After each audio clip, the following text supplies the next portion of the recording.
하나님 아버지, 이 새벽에도 생명을 주시고 하루의 첫 시간을 주님께 드리게 하시니 감사합니다. 우리의 힘과 판단을 믿고 혼자 버티며 지친 마음과 연약함을 감추었던 교만을 주님 용서하여 주옵소서. 주께서 곁에 세워주신 가족과 믿음의 지체들을 귀히 여기고 서로의 부족함을 사랑으로 채우며 도움을 주고받는 일을 부끄러워하지 않게 하옵소서. 이제 말씀을 읽고 들을 때 굳은 마음을 부드럽게 하시고 숨은 죄와 고집을 깨닫게 하시며 들은 말씀을 오늘의 삶에서 기쁨으로 순종하며 적용하게 하옵소서. 말씀을 전하는 종에게 성령의 지혜와 담대함을 더하시고 우리 모두에게 깨닫고 변화되는 은혜를 부어 주옵소서. 오늘도 말씀하옵소서. 듣겠습니다. 예수님의 이름으로 기도합니다. 아멘.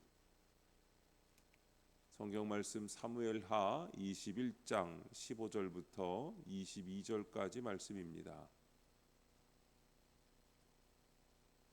블레셋 사람이 다시 이스라엘을 치거늘 다윗이 그의 부하들과 함께 내려가서 블레셋 사람과 싸우더니 다윗이 피곤하매 거인족의 아들 중에 무게가 300세겔 되는 노창을 들고 세 칼을 찬 이스비브놉이 다윗을 죽이려 하므로 스루야의 아들 아비새가 다윗을 도와 그 블레셋 사람을 쳐 죽이니 그때에 다윗의 추종자들이 그에게 맹세하여 이르되 왕은 다시 우리와 함께 전장에 나가지 마옵소서. 이스라엘의 등불이 꺼지지 말게 하옵소서 하니라. 그 후에 다시 블레셋 사람과 곱에서 전쟁할 때에 후사 사람 십부게와 거인족의 아들 중에 삽을 쳐 죽였고 또 다시 블레셋 사람과 곱에서 전쟁할 때에 베들레헴 사람 야레오르김의 아들 엘하나는 가드 골리앗의 아우 라흐미를 죽였는데 그 자의 창자로는 배틀채 같았더라. 또 가드에서 전쟁할 때에 그곳에 키가 큰 자 하나는 손가락과 발가락이 각기 6개씩 모두 24개가 있는데 그도 거인족의 소생이라. 그가 이스라엘 사람을 능욕함으로 다윗의 형 삼마의 아들 요나단이 그를 죽이니라. 이 네 사람 가드의 거인족의 소생이 다윗의 손과 그의 부하들의 손에 다 넘어졌더라. 아멘. 등불이 꺼지지 않으려면이라는 제목으로 말씀의 은혜를 함께 나누겠습니다. 본문 요약입니다. 블레셋과의 전쟁 중 다윗이 지쳐 거인에게 죽을 위기에 처하자 아비새가 그를 구합니다. 다윗의 추종자들은 왕에게 다시는 전장에 나오지 말라고 간청합니다. 이후 십부게, 엘하난, 요나단 등 다윗의 용사들이 남은 거인족을 차례로 물리치고 승리합니다. 첫 번째, 다윗이 피곤함에 15절부터 17절입니다. 천하의 다윗이라도 치열한 전쟁이 계속되면 지칠 수밖에 없습니다. 하나님은 나의 열심과 능력만 믿고 혼자 해결하려는 교만을 꺾으시고자 피곤함을 허락하십니다. 내가 연약한 죄인임을 인정하고 무릎 꿇을 때에야 비로소 아비새와 같은 돕는 손길이 보입니다. 내 고집을 꺾고 공동체의 도움을 받을 때 이스라엘의 등불이 꺼지지 않습니다. 나의 한계를 겸손히 인정하고 공동체의 보호를 받는 것이 믿음이자 승리의 비결입니다. 적용 질문입니다. 육적, 영적 탈진을 인정하고 공동체가 내미는 도움의 손길을 겸손히 받아들여야 할 나의 빈틈은 무엇입니까? 몸과 마음이 지쳤는데도 쉬지 못하고 형편이 힘든데도 괜찮은 척하며 맡은 일을 다른 사람에게 나누지 못할 때가 있습니다. 책임감 때문에 버틴다고 생각하지만 그 속에는 내가 아니면 안 된다는 교만과 약한 모습을 보이고 싶지 않은 자존심이 숨어 있습니다. 자신의 한계를 감추고 계속 버티는 태도가 오히려 공동체의 도움을 막고 나를 더 깊은 탈진으로 몰아갑니다. 육적 영적 탈진은 짜증이 잦아지고 사람을 만나는 일이 부담스러우며 말씀과 기도에 마음이 움직이지 않는 모습으로 나타납니다. 그때 필요한 것은 억지로 더 힘을 내는 일이 아니라 지쳤다는 사실을 인정하는 것입니다. 가족과 동력자에게 형편을 솔직히 알리고 맡은 일을 나누며 위로와 조언을 받아야 합니다. 누군가 내미는 손을 부담스럽게 여기거나 미안함 때문에 거절하지 말아야 합니다. 도움을 받는 것은 믿음이 부족한 모습이 아닙니다. 하나님께서 보내신 아비새를 알아보고 그 손을 붙드는 믿음입니다. 나의 연약함을 숨기지 않고 공동체의 보호를 받을 때 지친 나는 다시 힘을 얻고 하나님께서 맡기신 등불도 끝까지 꺼지지 않습니다. 두 번째, 거인족의 아들들 18절부터 19절입니다. 전쟁은 한 번으로 끝나지 않습니다. 사탄은 우리가 지칠 때를 노려 돈, 정욕, 중독과 같은 죄의 거인들을 끊임없이 보내 겁박합니다.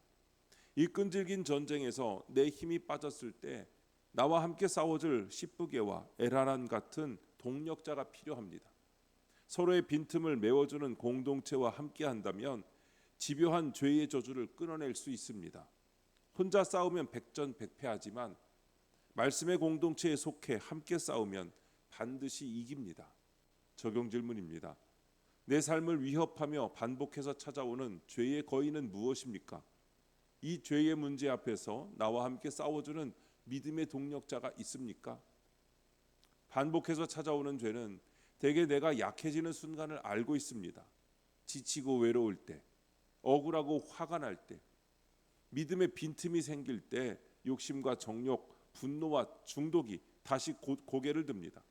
그러므로 같은 죄에 넘어질 때마다 막연히 의지를 다잡는 데 그치지 말고 언제 어떤 상황에서 그 죄가 강해지는지 살펴야 합니다.